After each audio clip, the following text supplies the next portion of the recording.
In this video, we will discuss the chapter 1 of NCERT class 6 history, that is our past 1. Now, as you can see on the screen, look at the river Narmada on the map. Okay, I have highlighted here Narmada river. So this was the place where people used to live along the banks of this river for thousands of the years. Some of the earliest people who lived here were called gatherers, and they were the people who collected their food. They had the vast knowledge of their plants and the nearby forest places where they used to live, and they collected the forest produce for their food.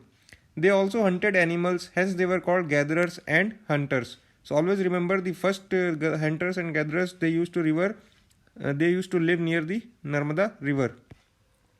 Now we will discuss about the origin of the agricultural crops, that is how the agriculture began in the world, like wheat, barley, that is also called jaw in Hindi, and rice, about these crops. As you can see on the figure, now if you locate the Suleiman and Kirtar hills, that is in the northwest, okay, of the subcontinent map, as you can see, these are the areas where women and men first began to grow crops such as wheat and barley about 8000 years ago. So this is the place where the beginning of the agriculture happened. People also began rearing animals like sheep, goat and cattle, and they lived in villages. Agriculture, however, also developed in other areas, like it is shown in the map, Garo Hills, okay, in the northeast, and Vindhyas in the central India. Now you should always remember that the place where rice was first grown, these are the areas that lie to the north of the Vindhyas in the central India.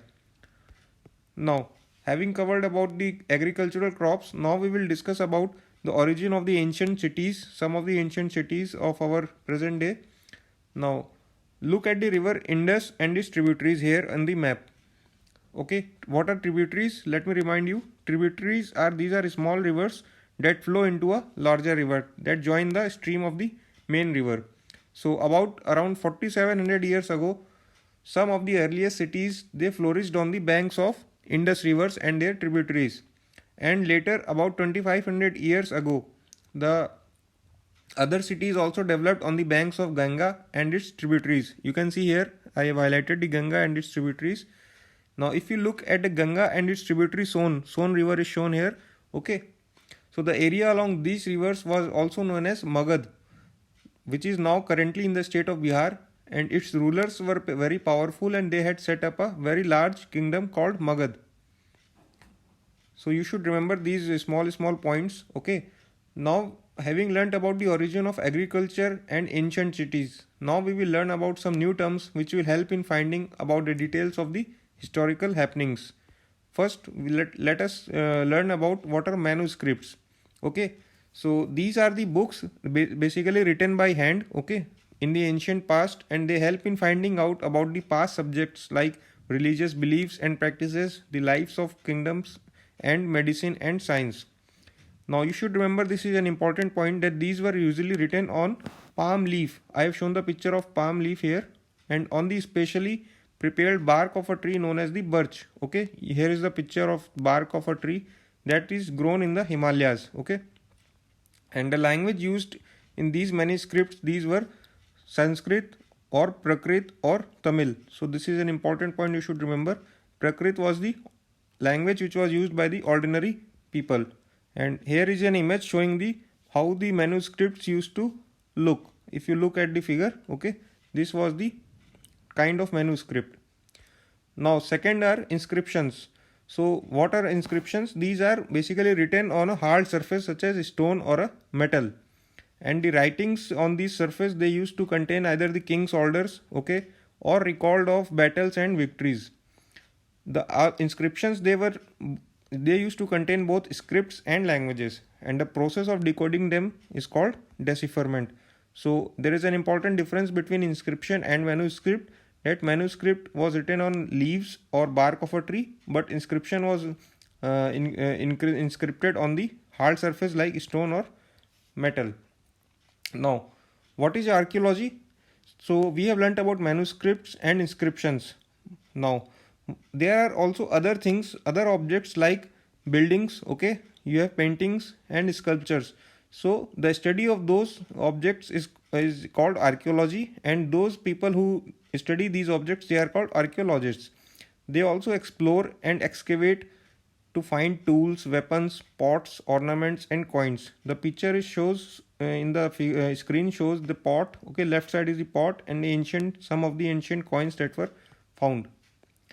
Now we will learn about the classification of dates. This is an important slide. Okay, if you have heard about classification like AD 2020, if it is written, what does this means? Basically, in all these nomenclature, we take the reference year. The reference year is taken as the year of the birth of Jesus Christ. Okay, so if you find AD 2020, that means 2020 years after the birth of Christ. And similarly, if you find written like 1000 BC, that means all the dates before the birth of Christ. So 1000 years before the birth of Christ. Now in these days we are using the Christian era, hence you will find in nomenclature something like this somewhere written common era and before common era. So there is no need to confuse in that. Common era is simply same as AD and before common era is simply same as BC. Now we can solve these sample NCERT questions based on our learnings. If you are given to match the following, okay, Narmada Valley, we have already learned that Narmada Valley was the first place where the hunting and gathering began. Magad, we have learned it was the first big kingdom, okay. Garo Hills, we have learnt in the agricultural aspect that some of the areas where agriculture developed was Garo Hills. What were the Indus and tributaries? We have learned that the first cities that developed 4700 years ago were Indus and its tributaries. And what was the significance of Ganga Valley? It was the place where cities developed about 2500 years ago. Now list one major difference between manuscripts and inscriptions. We have learnt manuscript is written on a palm tree or bark of a tree, whereas inscription is written on a very hard surface like stone or metal. We will now cover chapter 2 from NCERT class 6 history. We have learnt in chapter 1 about the people called hunters and gatherers who lived in the subcontinent as early as 2 million years ago. Now archaeologists have divided the timeline of ancient era into three parts, that is Paleolithic, Mesolithic and Neolithic. You should understand the meaning of word lithic. It comes from the Greek word lithos, which means stone. The word lithosphere also comes from the same Greek word. It shows the importance of using the stone tools. Now Paleo means old, Meso means middle, Neo means new. So the ages have been classified into three parts: Old Stone Age, Middle Stone Age and New Stone Age. Now this is the very foundation slide of this chapter, so you should learn it by heart. The Paleolithic period extends from 2 million years ago to about 12,000 years ago. Okay, this slide is showing you the timeline of these ages. This is the long stretch of time which is divided into three parts further: lower, middle and upper Paleolithic age. And Paleolithic age, you should know that this covers the entire 99% of the human history. The period beginning from 12,000 years ago to about 10,000 years ago is called the Mesolithic or Middle Stone Age.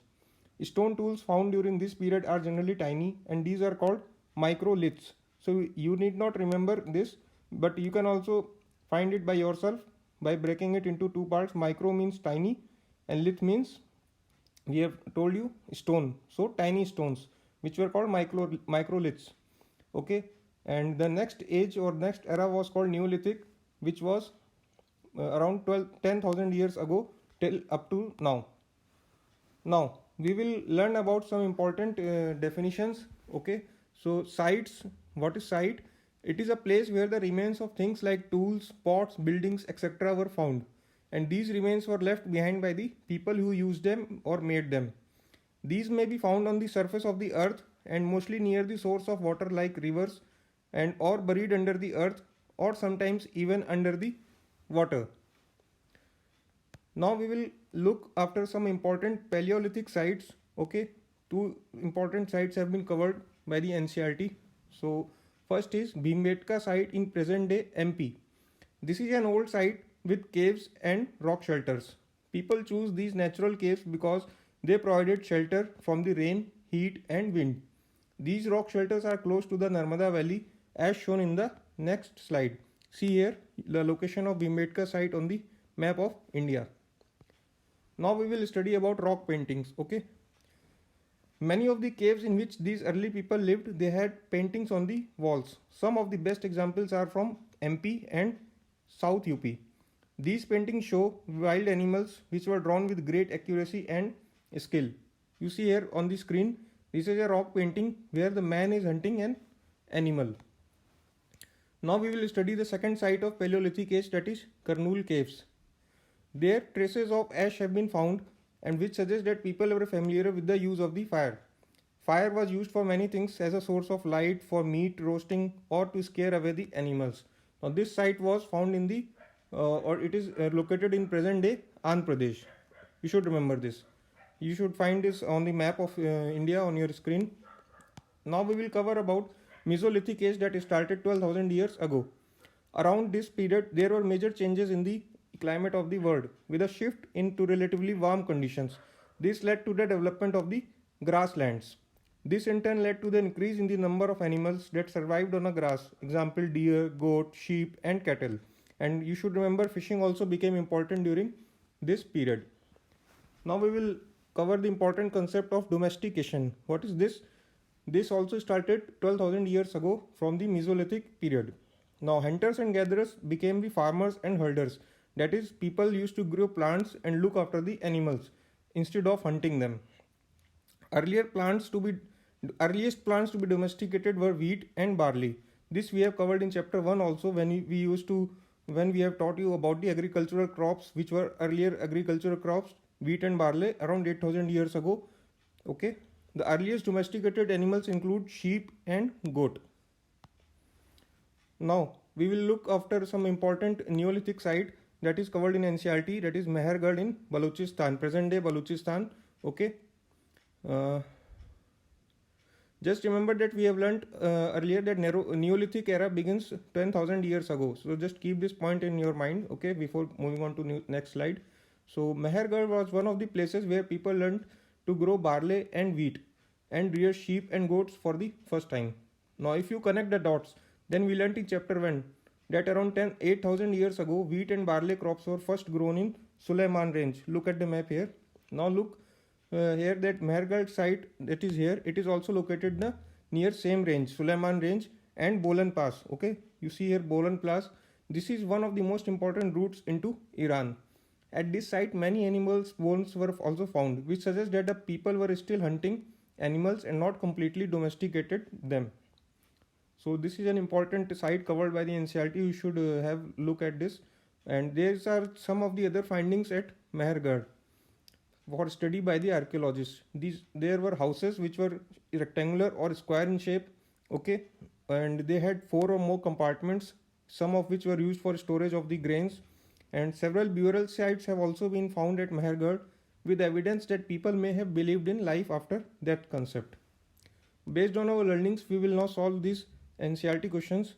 First, hunter-gatherers choose to live in caves and rock shelters because for protection from rain, heat and wind.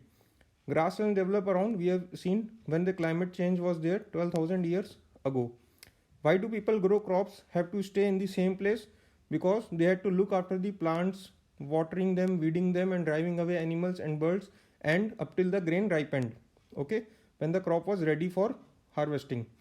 Why do archaeologists think that many people who lived in Mehergarh were hunters to start and then later became herders? We have covered that they have found remains of wild animals like deer and pig, as well as the remains of sheep and goats, which were the domesticated animals. Hence they thought they were hunters at the starting and later they converted to herders. Thank you. Friends, we will now cover chapter 3 of History Class 6 NCERT. Before moving on further, let us recall that 4700 years ago, first cities were discovered on the river Indus and its tributary. So we will learn about some important site that was discovered on the Indus river, that is Harappan site, and it is collectively called Harappan civilization. You should also read the definition of sites we have covered in chapter 2. Now, around 80 years ago, archaeologists had discovered the first city of Harappa. Okay, and all the other cities which were having similar buildings or objects were collectively grouped into Harappan site. So some other cities were Kalibangan, Mohenjo-daro, Lothal and Dholavira. Now notice the difference between city and site. Okay, the group of all such cities where similar remains have been found are named as Harappan site, in which Harappa was the first city to be discovered. Now we will study the important features of these cities one by one. So generally the cities were divided into two parts. One was citadel and lower town. Citadel was basically the higher part. It was located to the west part of the city, okay, and lower town was located to the lower part of the city at the ground level, and it was larger in area. It was the eastern part of the city. Notice that the Dholavira city was the exception. In this case, it was divided into three parts, okay, and the parts were surrounded by the stone walls which were having the main gate for entrance also. Now, second important feature is use of baked bricks. The bricks were arranged in interlocking pattern. This feature we found even today in our construction of buildings, and these were baked so that the structure remained strong for thousands of years. Now, third feature is that the special buildings were constructed on citadel of some cities. For example, at Mohenjo-daro we have found a special tank called the Great Bath. We will now study the features of this tank.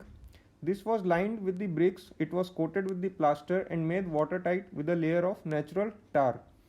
There were also steps leading down to it from two sides, while there were rooms on all sides. Water was brought down from a well and drained out after a use. And it is also known that perhaps important people took a dip in this tank on special occasions. As we know, this was located on citadel. Now, fourth important feature is fire altars. Okay, this was found at the city of Kalibangan and Lothal, and it was probably used for performing sacrifices. Fifth feature was the storehouse or granaries. These have been discovered at the cities of Mohenjo-daro, Harappa and Lothal, and this was used probably for storing of goods or for storing of grains. Sixth important feature is pertaining to the city of Lothal only. Okay, this is the dockyard. It was discovered at the city of Lothal, which is located near Gulf of Khambat in Gujarat. This was used for ships and boats coming from the seas and through the river channel. Goods were probably loaded and unloaded here. Also, you should know that Lothal was situated near areas where raw materials such as semi-precious stones were easily available. Hence, this was an important center for making objects out of stone, shell and metal.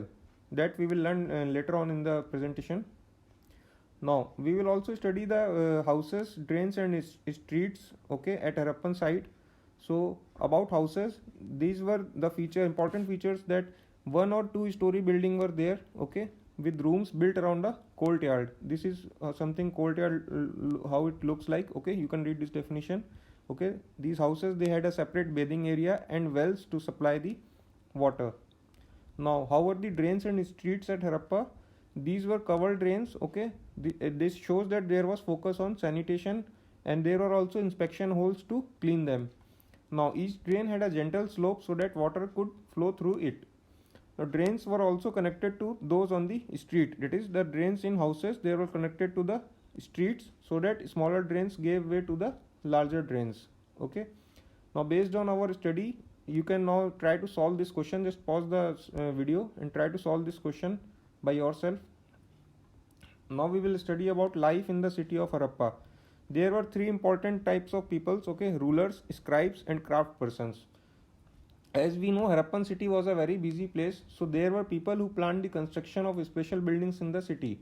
These were probably the rulers. They sent people to far places to get metal, precious stones and other things that they wanted. And secondly, there were scribes. These were the people who knew how to write, who helped prepare the seals and perhaps wrote on other materials that have not survived. Then there were craft persons who made all kinds of things at homes or in special workshops. Now we will study about some important Harappan crafts. Okay, these were made using the stone. Okay, for making seal, beads, etc. We will look one by one. The Harappan seal photo is shown on your screen. Okay, this is the Harappan seal that was discovered, and on the top of it is a script. Okay, it is still a mystery. It has not been discovered what is the meaning of this script. Okay, stone was used for making the seals, and they were rectangular in shape. See, these seals were rectangular in shape, and another important feature is that animals were carved on the stone. On these seals, animals were carved, and these were probably used as stamps on the goods. These were used as stamps for stamping purpose on the goods sent from one place to another as a safety check. You should recall we even use today for election documents, for example. Okay, so these seals are even used today. Second are Harappan beads. Now these were made out of carnelian, a kind of red stone. See in the picture. The stone was cut, shaped and polished with precision, and hole was bored through the center so that a string could be passed through it. Now these were the stone weights. These were made of chert, a kind of stone. Okay, these were used for weighing purpose, and these were also carved with utmost precision. These were the kind of stone blades that are shown in the picture. Archaeologists have also discovered a stone statue. This is a stone statue of an important man found from Mohenjo-daro. It shows that the person was wearing an embroidery cloth, and hence this shows the use of cloth by Harappans. The statue also shows that there were expert craftsmen, they were called specialists. Now, besides stone, there were also other materials that were used for Harappan crafts. We will study one by one. They used copper. It was found or it was sourced from present day Rajasthan and Oman in West Asia. They also used tin for producing the bronze by mixing with copper. Okay, it was found in present day Afghanistan and Iran. So gold was probably sourced from Karnataka, and some other precious stones were these were collected from present day Gujarat, Iran and Afghanistan.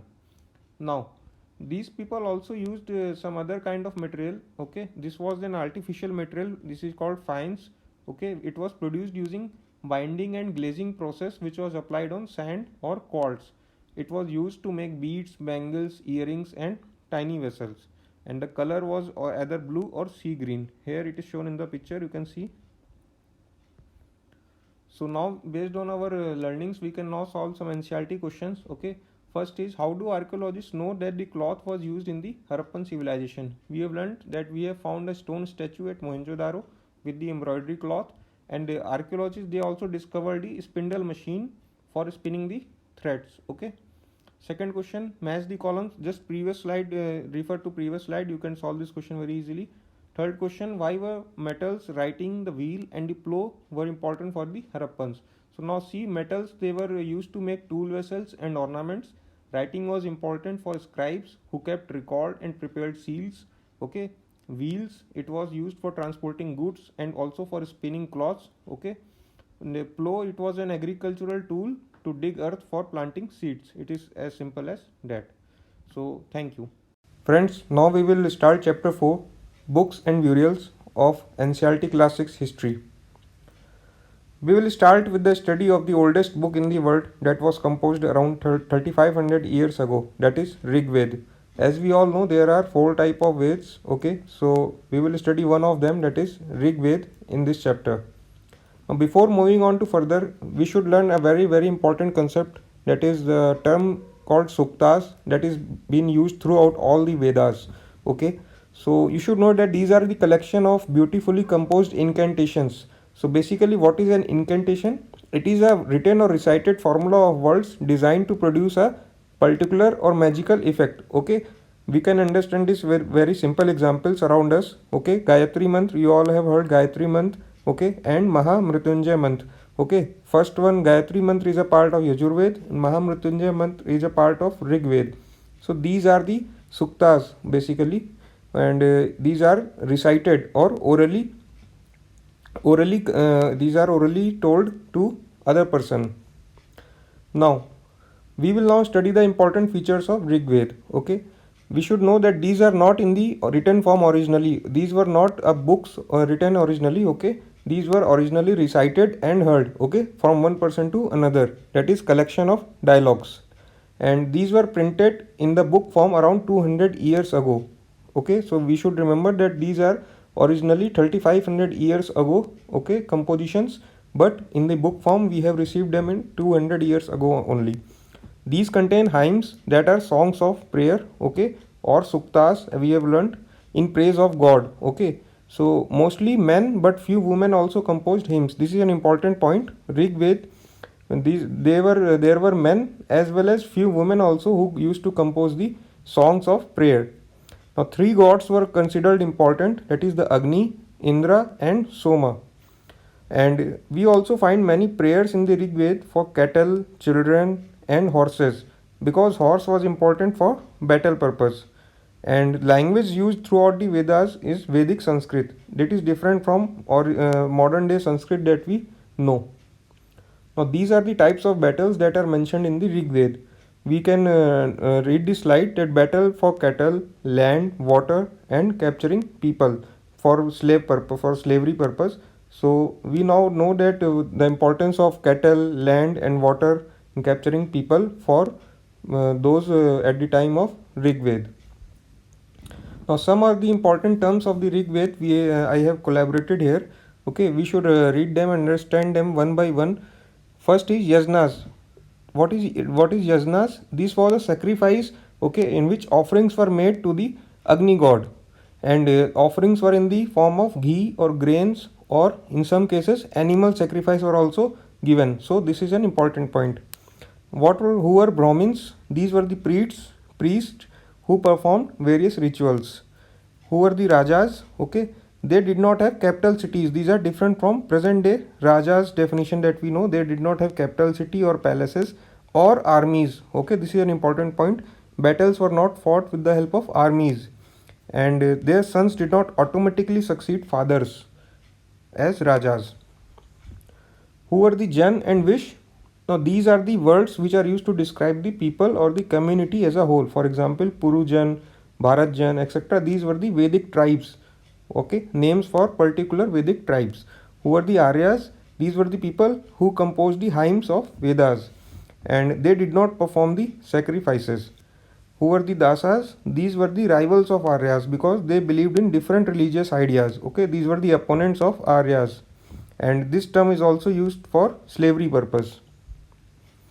Now, having learnt about Rig Veda, that is an important book, now we will move on to second part of this chapter, that is burials. Among burials, we will study about term called megaliths. What are megaliths? We can break this into two parts. Mega means big, lith means stone. So these are nothing but big stone boulders. Okay, and these are used to mark the burial sites. See in the picture, a burial site is there. It is covered by the big megaliths, stones, and this practice started around 3000 years ago. So you should remember the timeline. Okay, we are talking about timeline of 2500 to 3000 years ago in this chapter, and these were found on the surface or underground. Okay, now we can also study the locations of these megaliths. Where were these found? It was prevalent throughout the Deccan, South India, as well as in Northeast and Kashmir. See, NCERT has given two locations of these megalithic sites. Okay, Brahmagiri and this is in south, Adichanallur. Okay, so you should remember these sites based on NCERT. And one point also you should remember that Rig Veda was composed in the northwest part of the continent, and megalith sites were majorly found in the southern part of the India. Now, use of iron. This is an important part, friends. Now we should recall from the earlier chapter that iron was not used in the Harappan cities. Okay, we have studied plowing tool for digging the earth. It was made up of wood, but now in the megalithic sites we have discovered some iron equipment. Okay, so this shows that the iron use was prevalent around Rig Veda period. Now we will study about what these burials and skeletal studies tell us. So, okay, some important inferences that archaeologists have derived. First is counting of bones. See, human body has 360 bones as per the study by a famous physician named Charak. He also wrote a book on medicine. This is an important point. It is asked in almost all the exams. Okay, book on medicine known as Charak Samhita. It was written around 2000 years ago. So he counted the bones, okay, as well as teeth. So he concluded that human body has 360 bones. But we all know what is the correct number. Just think and comment, reply in the comment box. Second inference, based on the variation in number of objects found on a skeleton, there were social classes of people like rich, poor, and chief. Okay, so in some skeleton there were quantity of objects were more, and in some there were very less objects. People used to place them with the dead body. So it has been derived that there were social differences among the people. There were classes of rich, classes of poor, and some were chiefs also. And third inference is that some burial spots, these were reserved for members from the same family, because there has been discovery of more than one skeleton at the same spot found at megalithic sites. Okay, so this shows the importance of preserving the bodies of same family at the same place. So thank you. Friends, we will cover chapter 5, Kingdoms, Kings and an Early Republic of NCERT class 6 history. Now, in the previous chapter we had studied the period of Rig Veda, that was around 3500 years ago. Now we will study the period of around 3000 years ago. Before that, you should remember that NCERT has taken the year of reference as the year 2000. Okay, so around this period, that is 3000 years ago, what happened, that priests have divided the society into 4 parts that were called varnas. Okay, remember that these classification were done by the priests of that time. So what was that? At the top of the pyramid were the Brahmins. These were expected to study and teach the Vedas. They also performed sacrifices for Rajas and they also received the gifts. Second on the pyramid were the Kshatriyas. These were fighting battles and protecting the people. And third on the pyramid were the Vish or the Vaishyas. They were also called Jan, as we have studied in the previous chapter. And they were farmers, herders, and traders. They were the common people basically. And at the bottom of the pyramid, they were the fourth category, that is Shudras. They served all the above 3 groups and they could not perform any ritual or sacrifice. Often women were also categorized into this group only, and they were not allowed to study the Veds also. So notice an important change here, friends. We have seen the importance of women in the Rig Veda period. Okay, there they used to wrote hymns and suktas in Rig Veda, but here they were categorized into the Shudras category. So this was an important change you should keep in mind. Now we will study about some definition or some called Janpads. Okay, this is the land where the Jan set its foot. What were the Jan? We have read this definition in the previous chapter. Jan were the group of people or community. Okay, wherever they went and they settled down, that was called a Janpad. So some examples that archaeologists have found were Purana Kila in Delhi, Hastinapur and Atranji Khera in UP. These all were sample Janpads. Okay, now how was the life in these Janpads? There people used to keep cattle. Okay, we have seen the importance of cattle in the previous chapter. Okay, there were battles for cattle also, and they used to grow variety of crops. And one thing to be noticed here, that sugarcane, this crop was not in the Harappan cities. Okay, so this is a new development. Sugarcane crop came to be grown now. And Rajas, how they became Rajas now? They were became Rajas or recognized Rajas by performing very big sacrifices like Ashwamedh or horse sacrifice. Okay, so they used to impose their supremacy on the Jan or the common people. Now people also used to make the earthen pots, and some special type of pottery has been found at these sites. That is, for example, plates and bowls. Okay, and there were designs of simple lines and geometric patterns that have been discovered in this special type of pottery. These were grouped into the name as is painted grey ware. You can see the picture here. Okay, this is a sample of painted grey ware. So you should keep these points in the mind. Now we will study about a period of around 2500 years ago. Okay, friends, again remember that NCERT has taken the reference year as 2000. Currently we are in year 2020. So now we will study about Mahajanpads. Okay, about 2500 years ago, some Janpads became more important than others, and these were known as Mahajanpads. Okay, some of them are shown in the previous slide. For example, you see here some of important Janpads or Mahajanpads or Magad, Kosla, Panchal, Gandhar. Okay, these were the important Mahajanpads that came to be around that period. Notice that these Janpads and Mahajanpads, all these developed along the banks of the rivers, and most Mahajanpads had a capital city, and many of these were fortified. That is, they had a huge wall of wood, brick or stone around them. See, they were fortified. Now this is an important point, friends, as the fort building, which was not seen earlier, it now emerged, and it led to the need for all types of resources like labor, army, food, etc. Okay, hence the new Rajas now began maintaining armies. Okay, now army system came into picture, and there is something called punch marked coins. Okay, these came into use for salary payments to soldiers. Now soldiers were being kept by the Rajas for army purpose, and they were also given proper salary. These coins we will study in details about them in chapter 8 later on. Now, there were two changes in the agriculture around this period. One was the growing use of iron plowshares. We have covered earlier that in Harappan cities there were wooden plow for digging the earth. Now, this meant that heavy clay soil could be turned over better than with a wooden plowshare, so that more grain could be produced. And second major change was that now people began transplanting paddy with the help of slaves. This meant that instead of scattering seed on the ground from the plants from which plants would sprout, samplings were grown first and then they were planted in the fields. This led to the increased production as many more plants survived with this method than they survived by scattering the seeds on the ground. Okay, friends. So just remember these points. This is a very important slide of this chapter. Now, friends, as the rulers of the Mahajanpads were building huge forts, we have seen they were maintaining big armies also. So they needed more resources. Okay, hence they started collecting taxes. Tax on crop was the most important. Okay, these were paid by the farmers because most people were farmers, and so they gave around 1/6 of the produce to the king.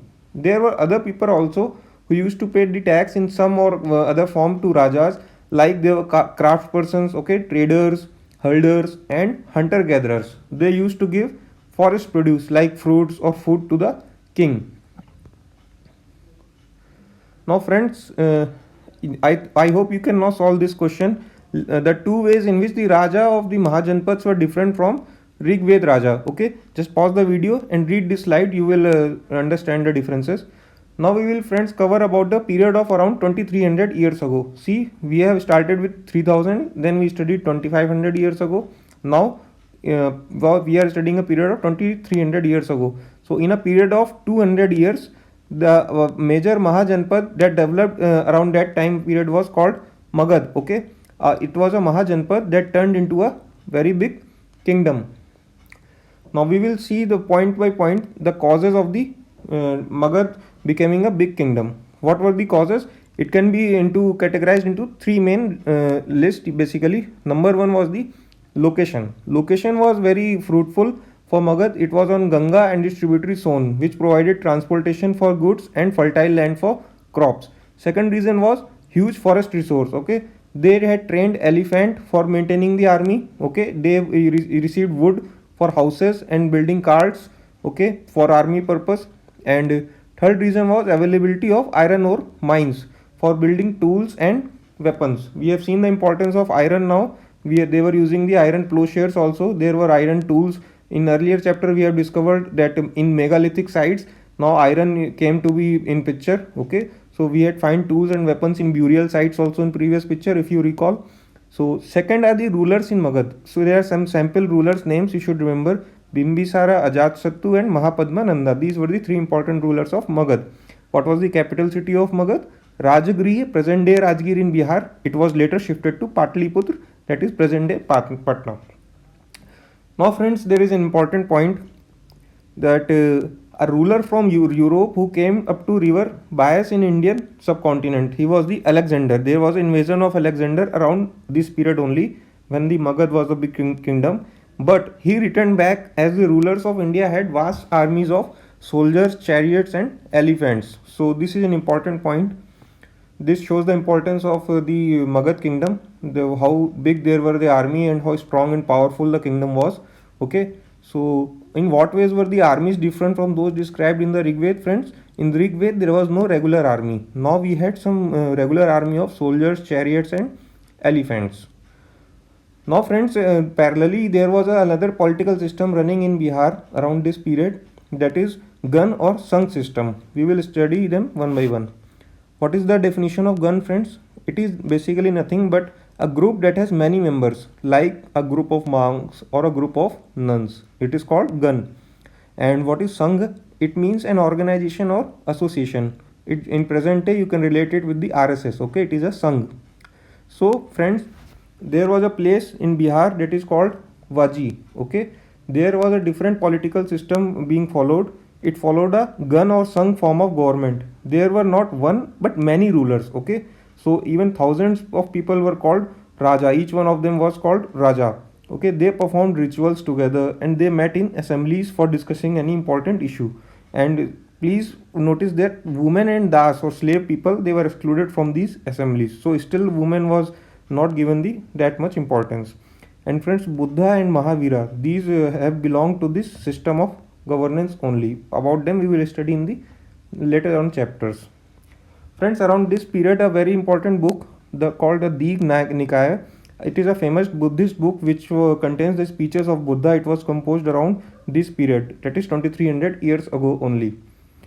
Now, friends, based on our study, we will solve this question that in what ways was the Vaji Sangh different from the Mahajanpads? We have seen they had followed the Sangh form of government. There were many rulers together, but Mahajanpad, they had a single ruler, single powerful ruler. Okay, there in Sangh they met in assemblies for taking important decisions, but their king was responsible for all the decisions. And in Mahajanpat, their rulers tried to conquer the other kingdoms, but Vaji Sangh rulers, they followed some certain principles. They were united and strong, okay, and they were strong enough not to be defeated easily by any kingdom. But until 1500 years ago, the last of the Sangh was conquered by the Gupta rulers. We will study about them in the later on chapters. So friends, I think the chapter is completed now. Hope you have learnt a lot about from this video. Thank you. Friends, we will now cover chapter 6 of NCERT Classics History, that is new questions and ideas. Friends, around 2500 years ago, some kings in the Mahajanpads, these were growing more powerful. We have studied them in the previous chapter only, and new cities were developing and life was changing in the villages as well. Many thinkers were now trying to understand these changes in the society. They wanted to try and find out the true meaning of life. Some of them wanted to know about life after death, and while others wanted to know why sacrifices by kings should be performed. Around this time only, friends, four different schools of thoughts emerged, namely Buddhism, Jainism, Upanishads and Ashrams. In this chapter we will cover one by one each one of them.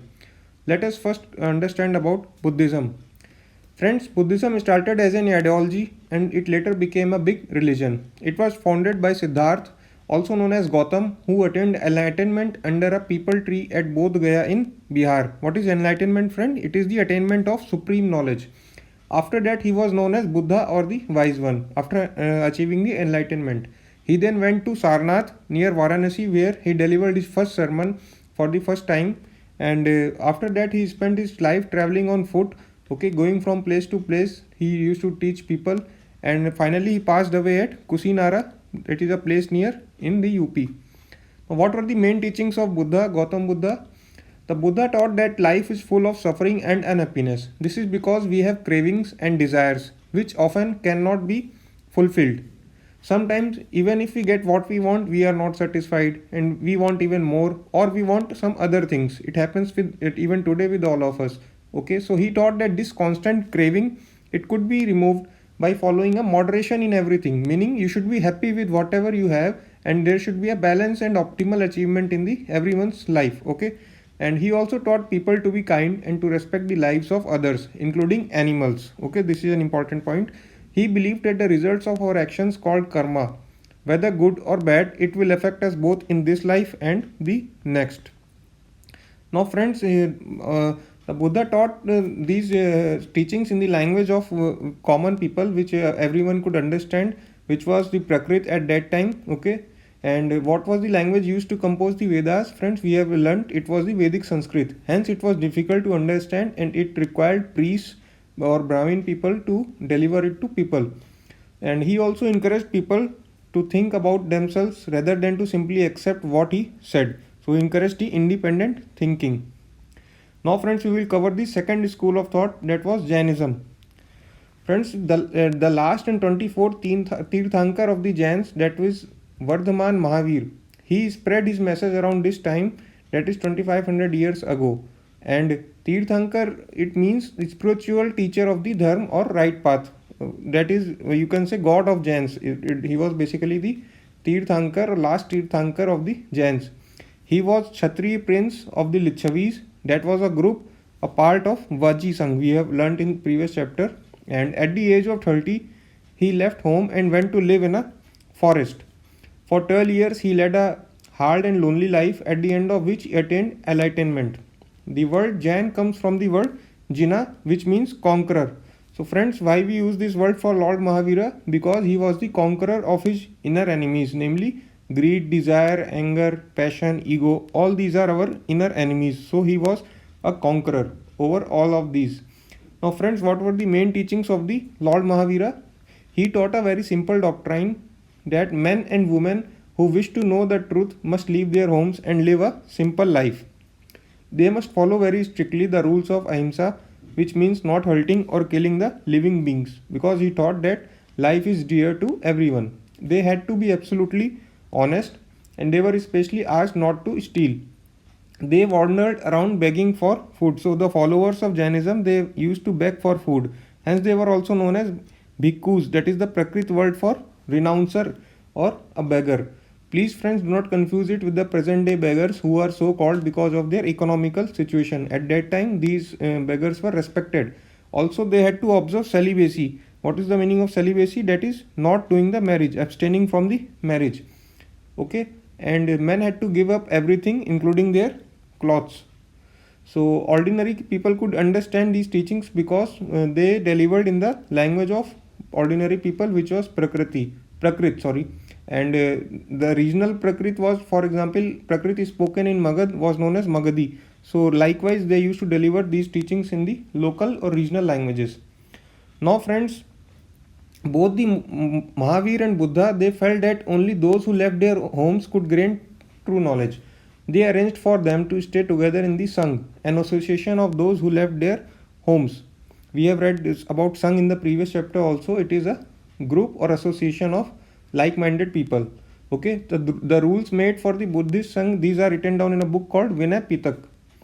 Both men, women, children, even slaves could join the Sangh, but however, slaves for them, the permission of masters was required, hence, it was not easy for the slaves to join. Now, friends, men and women who joined the Sangh, they led simple lives and they meditated for most of the time. And in the starting time, they went to cities and villages to beg for food in return of teaching. However, as the time passed by, the permanent shelters were started to be made for monks and nuns, which were called vihars or monasteries. Most of the rich people or king or landlord, they donated the land for constructing the vihar with a proper prayer hall, dormitories, etc. The local people now came there with the basic gifts like food, medicine, etc. For the monks and nuns, in return they received their teachings. So notice the difference, friends. The Sangh was a name for association or community of followers, but Vihar is a place for living. Also, with the coming of Vihars, the followers now they need not beg for food, but it was arranged by people. So, more organized system of teaching and spreading the ideology was emerging now. Friends, based on our learning so far, I think you can solve this question very easily. Please pause the video and read the slide. Now we will cover the third school of thought, that is Upanishads. Friends, Upanishad means approaching and sitting near. Okay, and these Upanishad texts, these contain the conversations between teachers and students. So these are basically recorded ideas of thinkers and scholars as a part of later Vedic text. Okay, these are covered in the later Vedic text. Which was the first Vedic text we have read about? It was Rig Veda. Okay, friends, most Upanishad thinkers were men, especially Brahmins and Rajas. Occasionally, there is a mention of women thinkers such as Gargi, who was famous for her learning and participated in debates held in royal courts. Okay, so also, friends, poor people, if we know about poor people, they rarely took part in these discussions. However, there is one exception of Satyakam Jabla, whose mother was Jabli. She was a slave, and he was adopted as a student of a Brahmin teacher named Gautam, and he became one of the best known thinkers of the time. Many of the ideas of Upanishads were later developed by the famous thinker Shankaracharya. This we will cover in next chapter, next class 7 NCERT. Okay, friends. So Upanishad thinkers wanted to know about life after death. Okay, what were the questions they wanted to answer? They wanted to know about life after death, or why sacrifices by the king should be performed. Many of these thinkers felt that there was something permanent in the universe that would last even after death. They called them Atma and Brahman. Atma was the individual soul, it was the name given for the individual soul, and Brahman was the universal soul, okay, individual soul and universal soul. And they believed that ultimately both Atma and Brahman, these were one and united. Now friends, over the centuries, India's intellectual exploration of the truth, it has come to be represented by six systems of philosophy. They are known as Vaisheshika. It was basically founded by a priest named as Konad. Second school is Nyaya by Gautam, Samakhya by Kapila, Yoga by Patanjali, Purva Mimamsa by Jaimini, Vedanta or Uttara Mimamsa by Vyas. So you should remember these names. This can be asked in any exam. What are the six schools of Indian philosophy? Friends, around this time also a famous scholar named Panini, he prepared a grammar also for Sanskrit. So this is an important point you should remember. Now we will cover the fourth school, that is the system of ashrams. Around the time when Jainism and Buddhism were becoming popular, Brahmins developed a system of ashrams. Here the word ashram does not mean a place where people live and meditate. However, but it is used for a stage of life. So four basic stages of ashram were recognized by the Brahmins. First was brahmacharya, second grihasth, then vanprasth, and then sannyas. So friends, what was the brahmacharya? Basically, three varnas were considered in this system of ashram: Brahmin, Kshatriya, and Vaishya. These men were expected to lead simple lives and study the Vedas during the early years of their life. In the second stage of life, they had to marry and live as householders.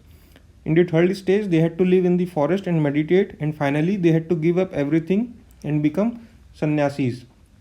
Notice, friends, that women were not allowed to study the Vedas, okay, in this system made by the Brahmins, and they had to follow the ashrams chosen by their husbands only, okay. So friends, based on our learnings, we can now solve easily with this question. Please pause the video and read this slide. Friends, we will cover chapter 7 of NCERT Classics History. Before moving on, we should learn some important definitions. The empire. A very big kingdom is called an empire. For example, Magad was a very big kingdom and it later converted into the Mauryan Empire. What is a dynasty? When the members of the same family, they become rulers one after the other, it is called a dynasty. The lion capital you can see in the picture. These are used in the present day notes and coins, but originally it was a stone carving on the top of a Sarnath pillar in Varanasi. What is tribute? Friends, we know taxes are collected regularly from the people. However, tribute, these were collected from the people as and when possible. Dhamma, this is the Prakrit word for the term dharma, as we know in the Sanskrit. What is a province? It is an administrative unit of the empire, or in present day you can relate it to the states. What is an official? He is a representative of government department and he is also assigned with some important duties like collecting taxes, etc. Now friends, we will study about the Mauryan Empire. Recall from the previous chapter that Magad became a big kingdom on Ganga Valley. We have studied, and it also played later on an important role in the origin of the Mauryan Empire. Now friends, this empire was founded by Chandragupta Maurya more than 2300 years ago, and it was a short duration empire. Basically, it collapsed about 2200 years ago, so 100 years it ruled. These dynasty had three important rulers, basically Chandragupta Maurya, then his son Bindusara, then Ashoka. Three important cities were there in the empire, friends. We will study in the next slide. Patliputra was the capital city of the Mauryan Empire, okay. Taxila, it was the gateway to the northwest, as you can see in the map. Ujjain was also an important location. It lied on route from north to south India, okay. And also remember friends, Taxila and Ujjain, they acted as a provincial capital for areas outside of Patliputra control, okay. Patliputra was the capital city and it had a control over the areas surrounding this city, but outside of these areas, Ujjain and Taxila, they acted as a provincial capital at that time. Now friends, Chandragupta Maurya was supported by a wise man named Chanakya or Kautilya. Many of Chanakya's ideas, these were written down in a book called Arthashastra. So remember this fact very much. Arthashastra is a book which contains Chanakya's ideas. Okay. So now friends, Megasthenes, we will study about him. He was an ambassador who was sent to the court of Chandragupta Maurya by the Greek ruler of West Asia. Friends, based on his writings, we know the answer to these questions such as how the king life was there or the description of the Patliputra city. Please pause the video and read this informative slide. You will understand it very easily. Friends, now we will study about the Ashoka, a unique ruler of the Mauryan Empire. The most famous Mauryan ruler was Ashoka. He was the first ruler who tried to take his message to the people through inscriptions. Most of the Ashoka's inscriptions were in Prakrit and they were written in the Brahmi script. Always remember this fact. Most modern Indian scripts have developed from the Brahmi script. For example, Devanagari script of our Hindi. He is the only king in the history of the world who gave up his victory after winning a war in Kalinga. It is a place in coastal Orissa, and as he was horrified with the violence and bloodshed seen in the war. He was also inspired by the teachings of the Lord Buddha. Now, friends, Ashoka's Dhamma. What is Dhamma? We have studied earlier. It is the Prakrit word for Dharma. Okay, what was Ashoka's Dharma? Basically, it did not involve worshipping the god or performing the sacrifices like the Rajas of Mahajanpads used to do. Instead, he tried to solve the people's problems. Like people in the empire, they followed different religions, and this led to conflicts. There were sacrifices of animals, slaves and servants. They were ill treated. Okay, and there were quarrels in the families and neighbors. So these kinds of problems he tried to solve them and educate people about their behavior in the society.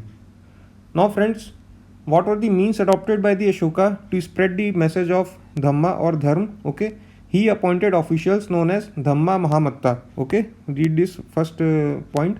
They went from places to places teaching people about Ashoka's Dhamma.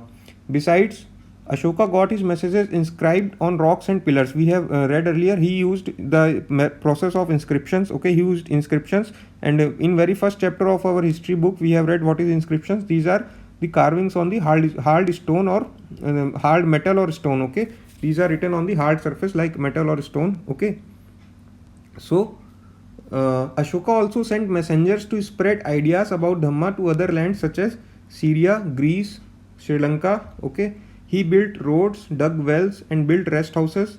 Okay, besides, he arranged for medical treatment for both human beings and animals. So, these are the kind of methodology he adopted for spreading his teachings. Now, friends, let us do a small exercise. Identify Syria, Egypt, and Greece on the map. I have produced a map here. See, Syria is located here. You have Greece here. Okay, you have Egypt here. Friends, from the map, you can see Syria is sharing its boundary with the 5 countries, namely see Turkey, Lebanon, Israel, Iraq, and Jordan. Now, friends, name the countries where Ashokan inscriptions have been found. Which Indian states were outside the empire? This is an NCERT question I have taken up here. Friends, these inscriptions have been found in present day Bangladesh, India, Nepal, Afghanistan, and Pakistan. And the Indian states which were outside the Ashoka's empire were the northeastern states, Tamil Nadu, and Kerala. Just go to slide number 6. I have produced a map there. You can very easily locate. Now, friends, around the time when Mauryan Empire was flourishing, around this time the Chinese emperors were constructing the Great Wall of China. Okay, to protect their frontiers from the pastoral people because they used the common property resources for grazing. So this around this time, Ashoka expanded its empire of Dhamma by sending officials to spread the message of non-violence. So this example presents the open-mindedness of Ashoka. This shows the difference in the attitude of Ashoka towards neighboring people and what is the difference from the Chinese emperors. So friends, I think chapter has been completed more or less. We have covered everything. Now we will try to solve these small questions from the NCERT. Officials collected dash from the area under the direct control of the ruler. So they collected basically tax. Royal princes often went to the provinces. They were appointed as governors. Okay, Mauryan rulers tried to control dash and dash which are imported for transport. They tried to control roads and rivers. People in forested region provide Mauryan officials with, they used to give them elephants for the army purpose. Okay, timber, honey, and wax, all these kind of things. Ujjain was the gateway to the northwest. Oh no, this is false. Friends, we have read Taxila was the gateway to the northwest. Chandragupta ideas were written in the Arthashastra. No, Chanakya ideas were written there. Kalinga was the ancient name of, it is coastal Orissa, we have read. So false. Most Ashokan inscriptions are in the Brahmi script. This is true.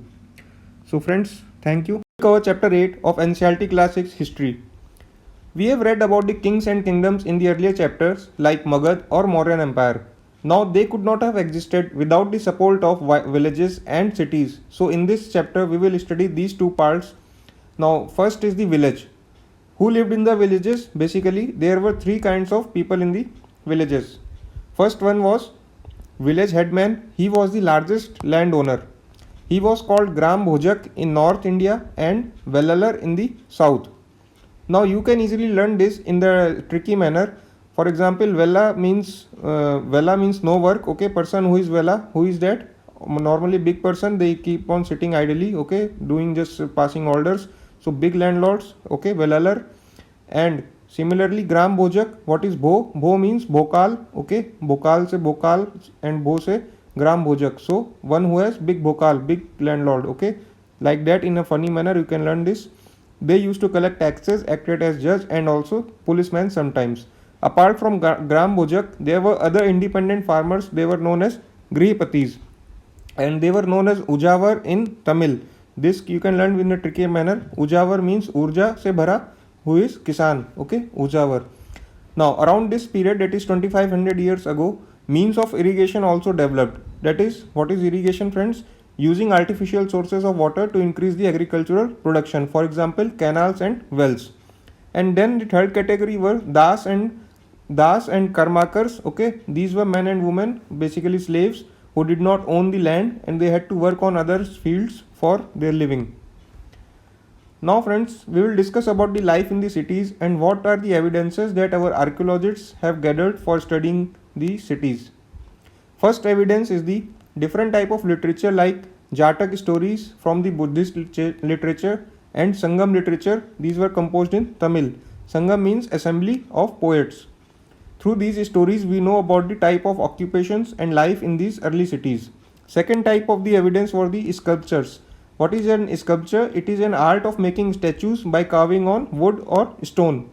So sculptures were depicting people's lives in towns and villages and they were used to decorate railings, pillars and gateways of buildings that were visited by the people. Third source is the drainage system. Friends, in many cities archaeologists have found the rows of pots or ceramic rings. These were called ring wells. Okay, these were arranged on top of the other and sometimes they were used as toilets or drains or garbage dumps.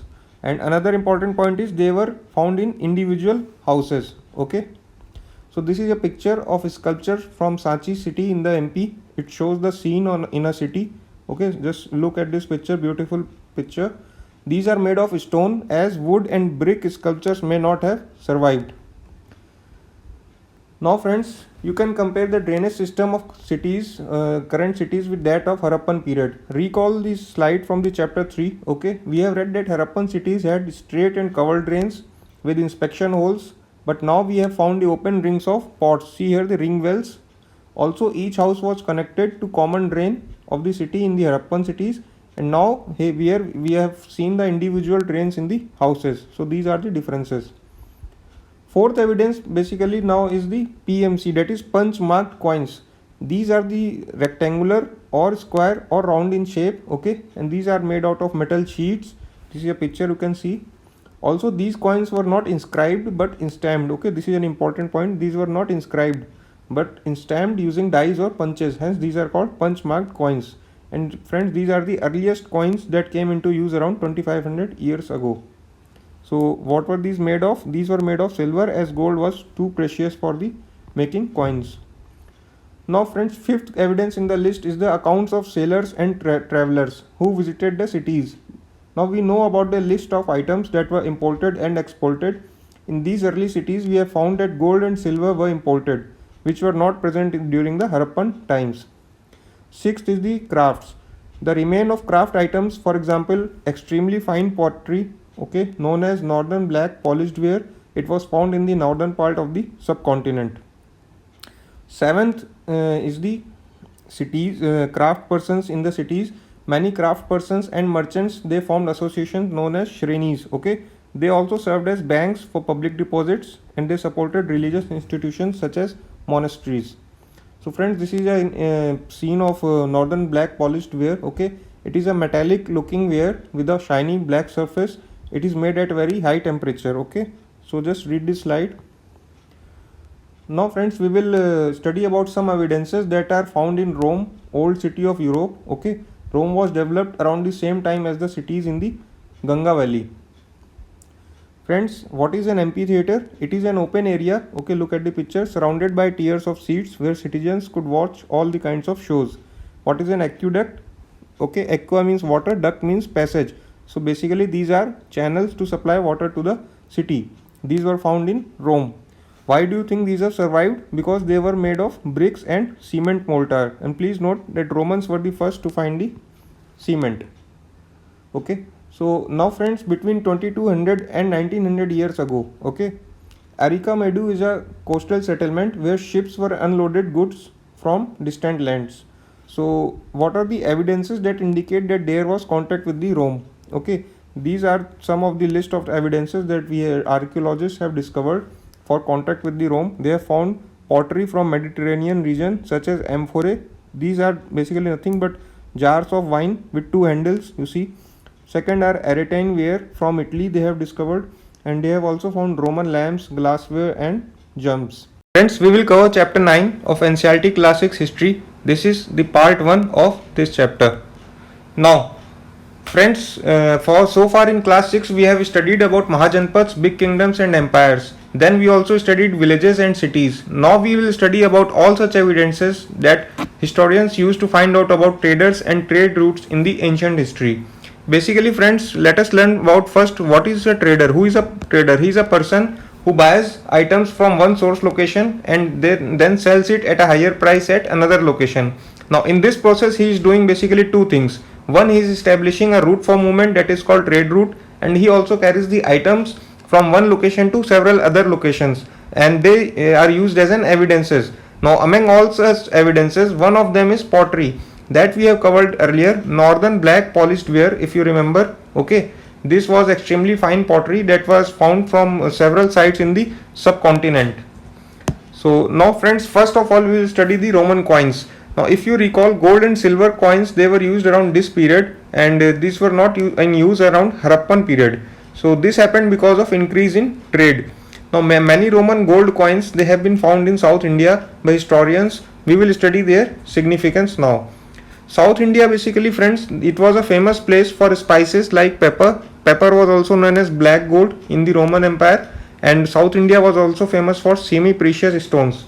So Roman merchants, they came to South India and purchased these items by paying Roman gold and silver coins. So this is how they came into use, and it shows the ancient trade between Rome and South India. We have also covered this contact with the Rome evidences in the previous chapter. Just go and watch that video. Now friends, second evidence is the Sangam literature, which were composed in Tamil around 2300 years ago. In that, Sangam poems, they show the importance of coastal areas for the traders in the ancient times. They used coastal routes for going to other parts of the subcontinent. Friends, there is a word called Movendar. Okay, it is used in the Sangam poems for three chiefs, that is Cholas, Cheras and Pandyas. Okay, they became powerful in the South India around 2300 years ago. So they established three dynasties: Chera dynasty, Chola dynasty and Pandya dynasty. Okay, you see in the map. Why this happened? Because they established control over river valleys and coastal areas. See, all the coastal areas they established control, and they were important for traders.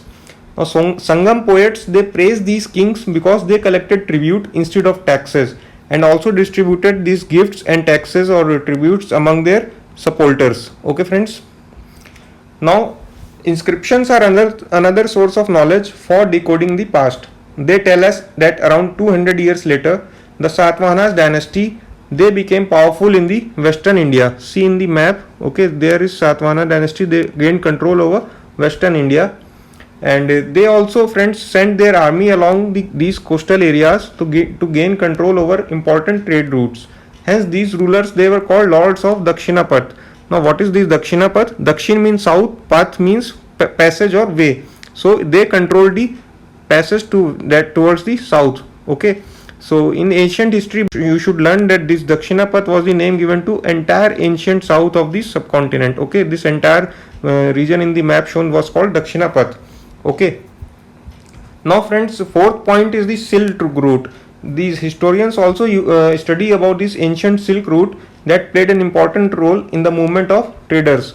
Friends, silk was invented around 7000 years ago in China, and you can see there are both land and maritime or sea routes included in the Silk route.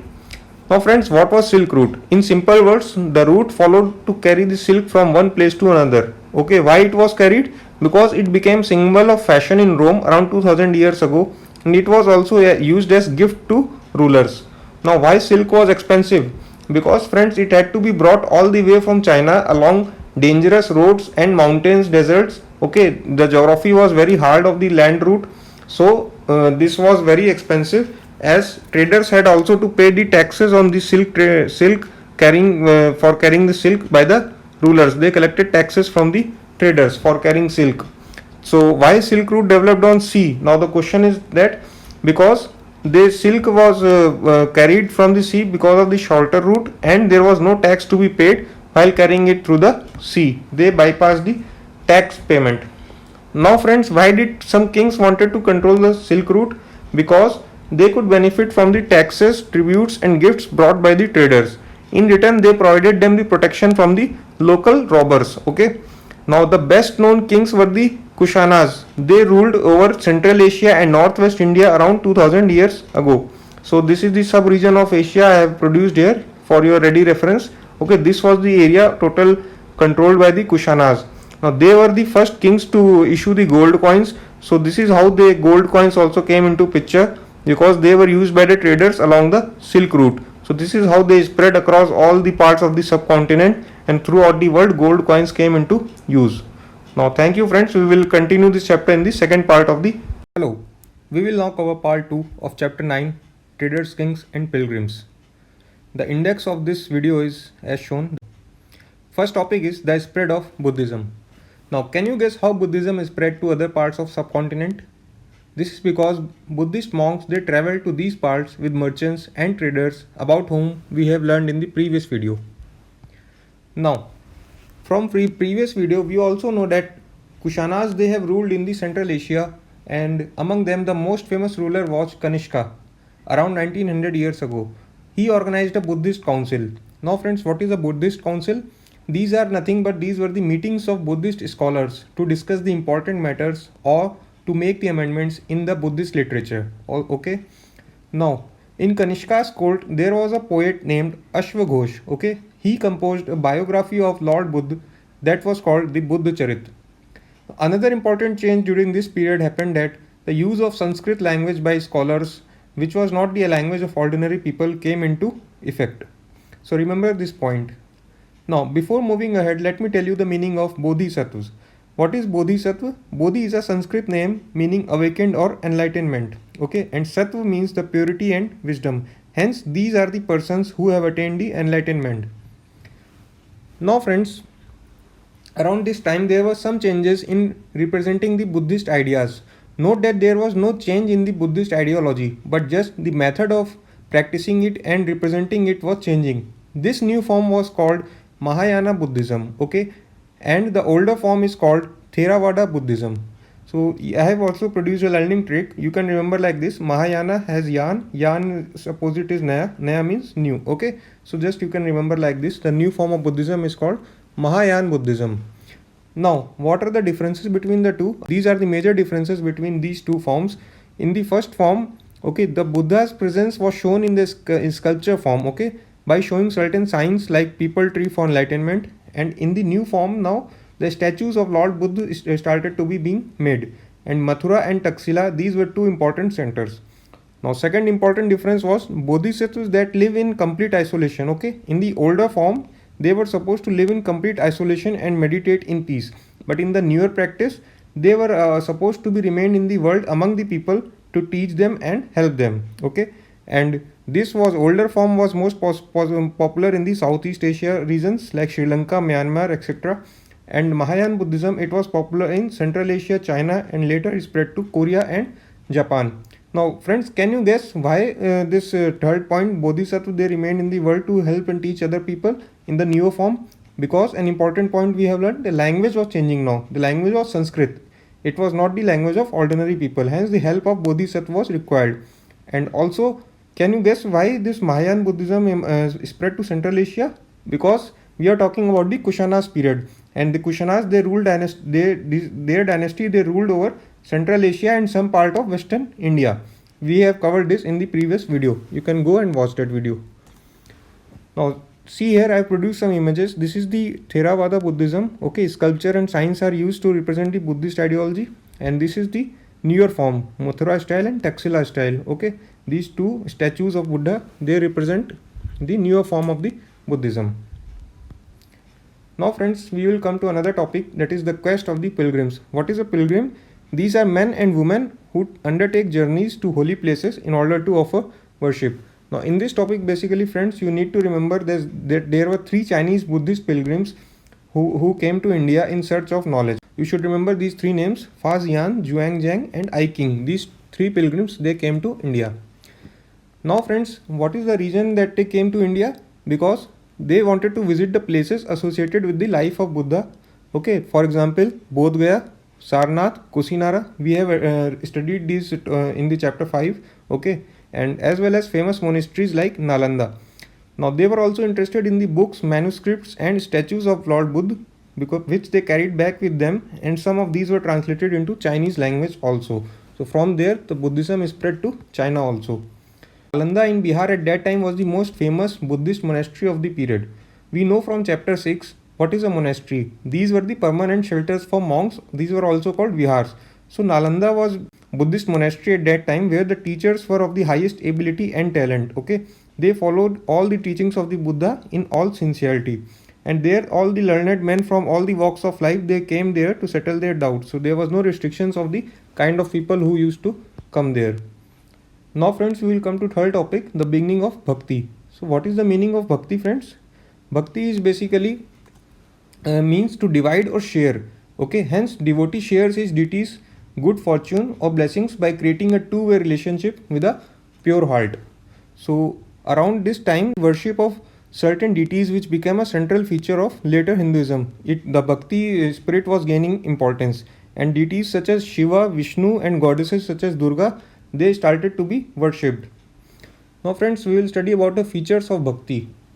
Anybody rich or poor or belonging to the high or low caste or man or woman, there was no restriction, they could follow the path of Bhakti. This was the very first feature. Okay, it required devotee to abandon all dharms and take refuge in his deity, whatever deity he or she has chosen. Now deity could be of any form, okay, human being, it could be lion, tree or any other form. So this was another feature. Now Bhakti emphasized devotion and individual worship of God. Now this is important, that individual worship of God or goddess was emphasized rather than performing the elaborate sacrifices that sacrifices in times of Mahajanpad Rajas they used to do. Hence people used to find this method as very simple for achieving the salvation. Hence ordinary people also were attracted to the Bhakti. So thank you friends, chapter is now completed and you enjoyed watching the video. Thank you. We will cover chapter 10 of NCERT Classics History. This is the part 1 of the video, and the topics that we are going to cover are introduction to the Gupta dynasty and the Pallavas and Chalukyas. We know that Kushanas dynasty, they ruled over 2000 years ago over the Central Asia and Northwest India as shown in this figure. Just keep in mind this point. Now friends, Gupta dynasty began around 1700 years ago, and two important rulers of this dynasty were Samudragupta and the rule of Harshvardhan. It began about 1400 years ago. Okay, these two were the important rulers of the Gupta dynasty. Just keep in mind. Now, the rule of Samudragupta. The entire region in blue, pink, green and some red dots here in the map. Okay, this entire region was under the control of the Samudragupta. So this shows the power of the ruler. Okay, that he was the very powerful ruler of the Gupta dynasty.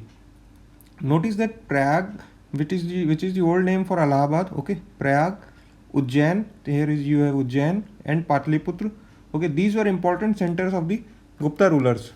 Now also notice that outlying area in blue, this area, that is this area, it was given to Guptas by Kushanas. We have learnt in the previous slide that this was the under the control of Kushan dynasty. Now friends, we will study about the rule of Harshvardhan.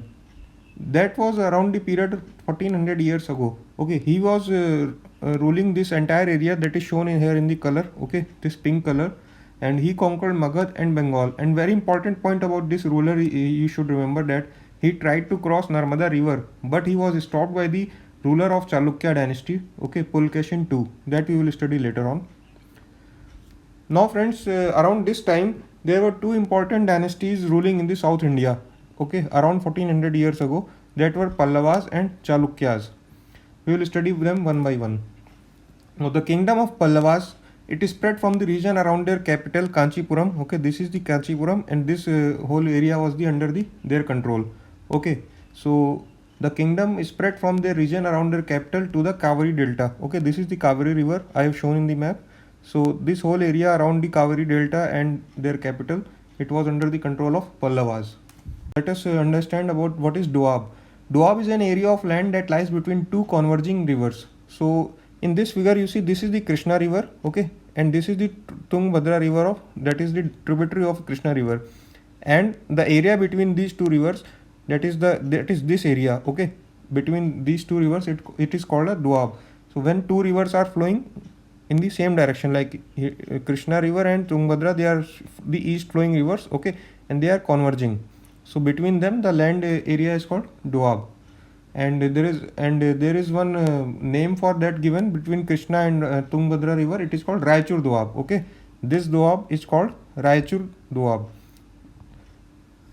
Now friends, we will learn about the Chalukya dynasty. It was centered around the Raichur Doab, and their capital was the Aihole. So I have marked in the map. Now the best known Chalukya ruler was Pulkeshin II, okay. He checked the advance of Harshvardhan, that was the ruler of Gupta dynasty that we just learnt earlier. Now friends, let me introduce to you about Prashastis. Okay, what is a Prashasti? Okay, this is nothing but you can relate it with the Hindi word, that is Prashansa. Okay, किसी की तारीफ करना, प्रशंसा करना. So Prashasti means in a Sanskrit in praise of. So these are inscription of a special kind, that is in praise of some ruler, okay. We have learned what is inscriptions that are written on a hard surface or stone or metal. So कोई inscription ऐसा जो किसी की तारीफ में लिखा गया उसको प्रशस्ति कहते हैं. So while these were composed for some of the rulers such as Gautamiputra Shri Satkarni of Satavahanas, they became more important from the time of Guptas. Now friends, I have collaborated this information for all the dynasties which we have studied so far in the class 6th. So we have studied Cholas, Cheras and Pandyas, okay. They were ruling around 2300 years ago in the South India. And what is the source of the information? That is Sangam poems of Tamil. We have learnt about the word Muvendar. Now the second was Satavahanas dynasty. They ruled around 2100 years ago, and in the Western India, okay, the important ruler was Gautamiputra. He was also known as the Lords of Dakshinaputra. What is the source of information? That is the Prashasti or inscription composed by his mother. Third were the Kushanas. We learned around 2000 years ago they ruled. What is the region? In the Central Asia. In the first slide we have learned, and they were famous for controlling the Silk Route, and they issued the gold coins, okay. And an important ruler of Kushanas, Kanishka, he organized the Buddhist council. Fourth, we have learnt in this video that around 1700 years ago Gupta dynasty came into picture. Two rulers were Samudragupta and Harshvardhan, okay. How we know? What is source of information? These are Prashasti, okay. Samudragupta, about him we know from Prashasti, which was made by his court poet Harisena, and gold coins of the Samudragupta also. And about Harshvardhan we know from a biography written by his court poet Banbhatta, that is called the Harshcharit. You should remember this point.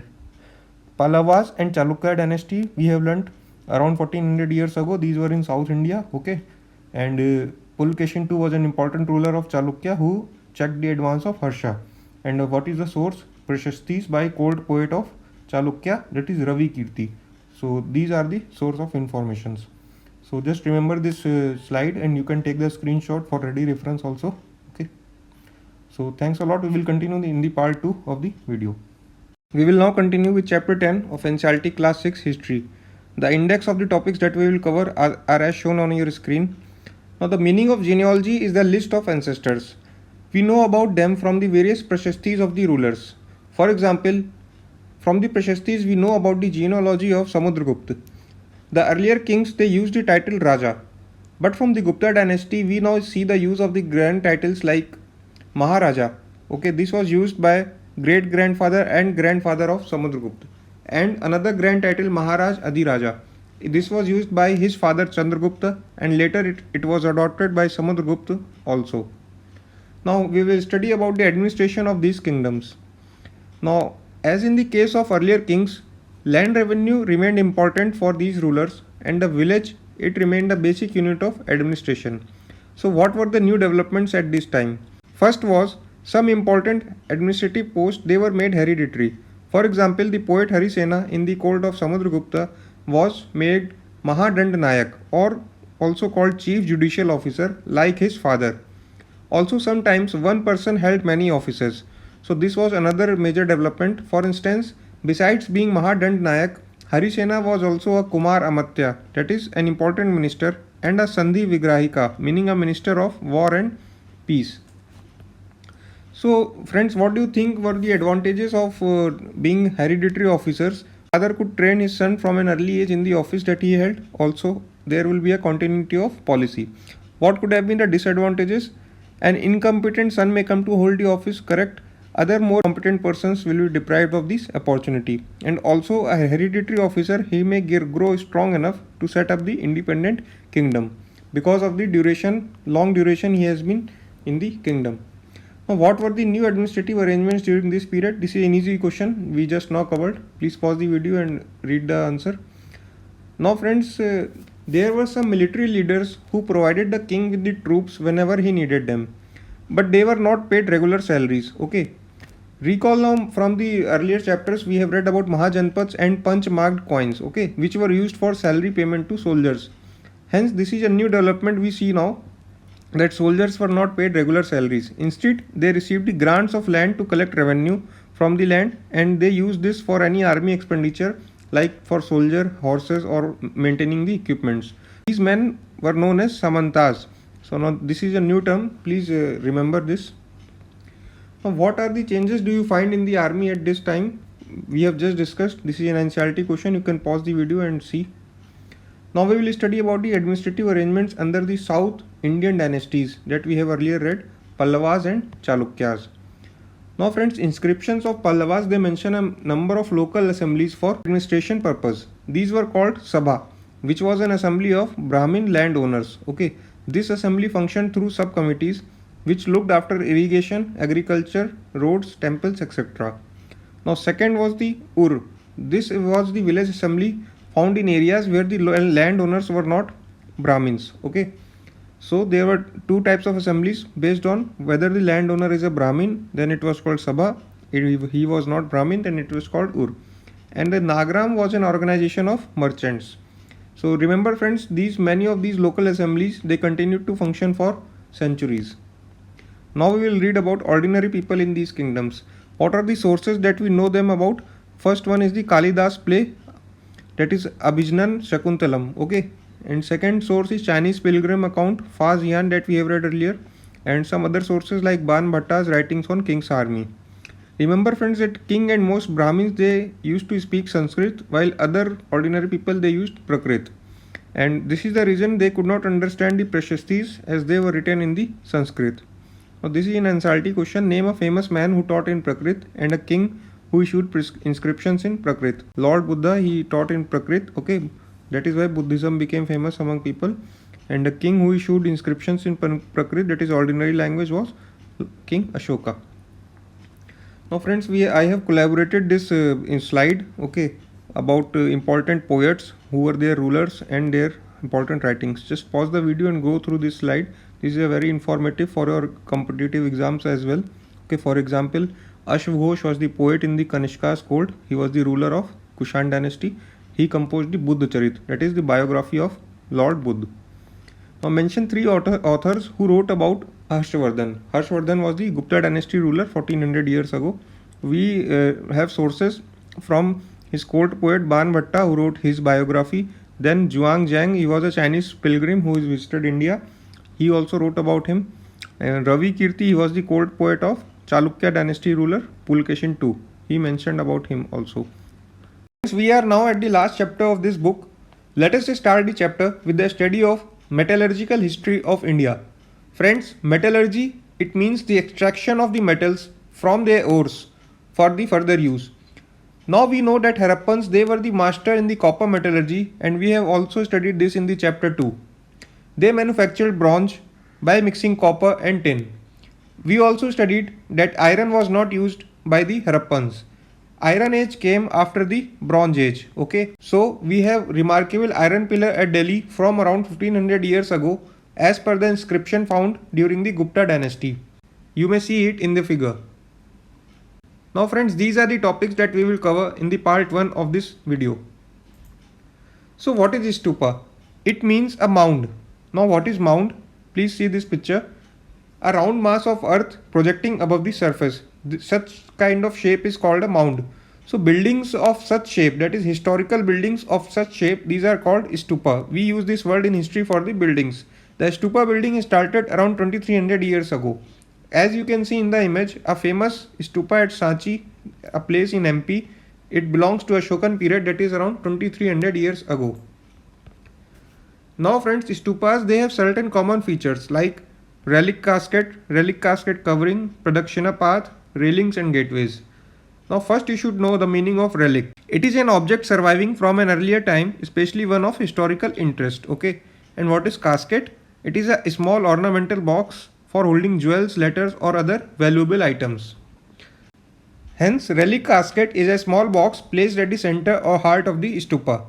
This may contain bodily remains such as teeth, bone or ashes of the Buddha or his followers, or the things they used, okay, as well as precious stones and coins.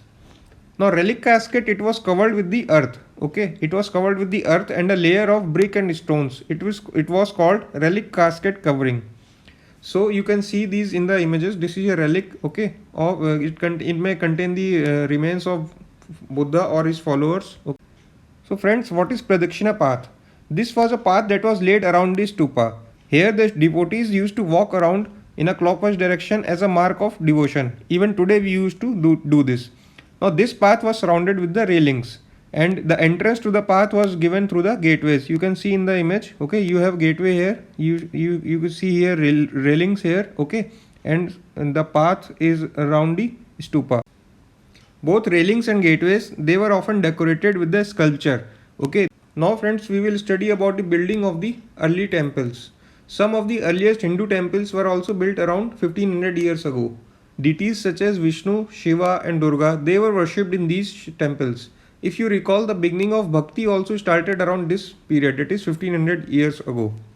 Now friends, these are the most important parts in making of a temple. First is Garbhagriha. Here the image of the chief deity is placed. It is here the priests perform religious rituals and devotees, they offer worship to the deity. Now often a tower known as Shikhar, it was also built on top of the Garbhagriha to mark this out as a sacred place. Building Shikhars, it required careful planning. Most temples also had a space known as Mandap. It was a hall where people could assemble. Now in the image you can see an early temple at Bhitargaon, UP. This was built around 1500 years ago and it was made of baked brick and stone. Now friends, some of the finest stone temples, they were built in Mahabalipuram, that is a place in Tamil Nadu, and Aihole in Karnataka. Remember, Aihole was also a capital of Chalukyas. On the map you can locate, here you have Aihole and then here you have Mahabalipuram. Okay, and these are some of the images of sample temples, and these are some of the temples that were built around that period. Okay, you can see the monolithic temples at Mahabalipuram. Monolithic means carved out of a single stone, and you have a famous Durga temple at Aihole, built around 1400 years ago. Now friends, we will study about the stages in the building of stupas and temples. This is a very easy topic. First of all, you should know that kings or queens, they selected the place for the building. Okay, then they need to find a good quality stone and it had to be quarried. Meaning of quarried is cut from the rock. Okay, then it was transported to the destination. And at the destination, these rough blocks of stone, they had to be shaped and carved into pillars. And then they were placed in the right position. So friends, this part 1 of the video is complete now. We will continue the chapter in the part 2 of the video. Thank you. Friends, we will continue our chapter 11. This is the part 2 of the video. Following topics will be covered in this video. Now friends, locate the place Ajanta on the map. This is a place in the Aurangabad in Maharashtra. where several caves were made over centuries. Now, these caves were used either as monasteries for Buddhist monks, and some of them also decorated with the paintings. And the colors are even lively after 1500 years because they were made out of plants and minerals. So, these are important points about Ajanta paintings you should remember. And I have shown some sample paintings here. These often represent the teachings of Lord Buddha and his various reincarnations. Now friends, we will study about the world of books, about some famous ancient writings in this section. Now, before moving on further, you should know the meaning of epics. These are grand long compositions about heroic men and women. Heroic means brave, and they also include the stories about gods. So two famous Tamil epics that were written around this period, they were Silappatikaram and Manimekalai. Now we will study the first, the Silappatikaram. This is the pronunciation. This was composed by a poet named Ilango around 1800 years ago. Now following were the important characters in this epic. First was the Kovalan. He was a merchant who moved to Madurai with his wife. Okay, and Kannagi was his wife who destroyed the entire city of Madurai. Madhvi was a courtesan or prostitute. Kovalan fell in love with her. Now, court jeweler of Pandya king who wrongly accused Kovalan of theft, because of which the wife of Kovalan, she destroyed the entire city of Madurai. Pandya king was from Madurai. I have developed a very easy mnemonics for you friends. Now you can break this word into three parts: Sila, Pati and Karam. So Sila से सीता, पति से पति and Karam. Okay, Sita जैसी lady. Okay, Sita जैसी lady. Lady कौन? कनगी. जिसका पति कौन? कोवलन.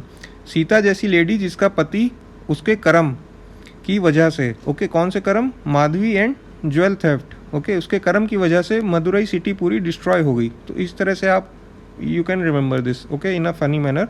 This is just for funny purpose, for learning purpose. These are has nothing to do with the actual story of the epic. Now second epic is Manimekalai. This was composed by Satanar around 1400 years ago, and it describes the story of the daughter of Kovalan and Madhvi. Madhvi was courtesan. Courtesan means prostitute. Now mnemonic for this I have developed: mummy मेरी कलाई is hurting. Okay, money में कलाई, money में कलाई, mummy मेरी कलाई. Money में कलाई से मम्मी मेरी कलाई is hurting means daughter telling her mother Madhavi, okay, about pain. So you can remember like this. This is a story of the daughter of Kovalan and Madhvi, just for the funny purpose. Now, what are the sources of these epics, friends? These were found from the manuscripts that were discovered recently around 100 years ago. Now, friends, we will cover some Hindu religious stories and epics of this period. Okay, for example, the Purans that were written around this period. So Puran literally means old, okay, and it contains Hindu religious stories about gods and goddesses. They also contain how to worship them, okay, and they also contain accounts about the creation of the world, okay. They were written in the simple Sanskrit language, and we know this was not the language of ordinary people, and hence priests recited these verses to the Shudras and women, okay. They were also allowed to study them, so priest help was required to explain these Purans to common people. Two Sanskrit epics, that is Mahabharata and Ramayana, they had been popular for a very long time, and we all are familiar with these epics that were composed around this period. So friends, all this is a very common knowledge. Read the slide. It is very easy and you should understand. Same here. Please pause the video and read the slide. We will move on to another section, that is stories told by ordinary people. So friends, ordinary people, they also told stories, composed poems and songs, and performed plays. Some of these are preserved in collections of stories such as Jataks and Panchtantra, which were written down around this time. Okay, stories from Jatak, they were often shown on the railings of stupas and in paintings of Ajanta. So Jataks we have earlier also read in this class that these are Buddhist literature. They were told by ordinary people but they were written by the Buddhist monks or other scholars. Now friends, we will study about some famous authors and poets of that era. First is Kalidas. Okay, he was a poet in Samudragupta court. Okay, he wrote in Sanskrit. Whatever compositions he wrote, the language he used was Sanskrit. He is known for his plays depicting life in the king's court, and his most famous play Abhijan Shakuntalam is the story of a love between a king named Dushyant and a young woman named Shakuntala. Kalidas' best known poem Meghdut, in which monsoon cloud is imagined to be a messenger between lovers who are separated, Hence, from this poem, Kalidas can be considered as a lover of nature. Now friends, we will study about some books that were written on science and mathematics. We all know that Aryabhatta, he was a famous mathematician and astronomer. He wrote a book in Sanskrit known as Aryabhatiyam, which is a book on science and mathematical concepts. Okay, for example, he gave the formula for calculating the circumference of a circle, which is as accurate the formula we use today. He also invented zero. And friends, there were two famous authors in the Ayurveda science, okay, that is Charak and Sushruta. They wrote two books, Charak Samhita and Sushrut Samhita. First one was the book on medicine, and second one is a book on surgical procedures. You should remember these points for your competitive exams. Friends, I have compiled a very ready reference knowledge for the help of you. Okay, these are the books that were composed around 1500 years ago, around this period, and these are the list of the authors who composed them. Okay, and these are some of the details, brief details about the books. Just take the screenshot, it will be very helpful for your exams.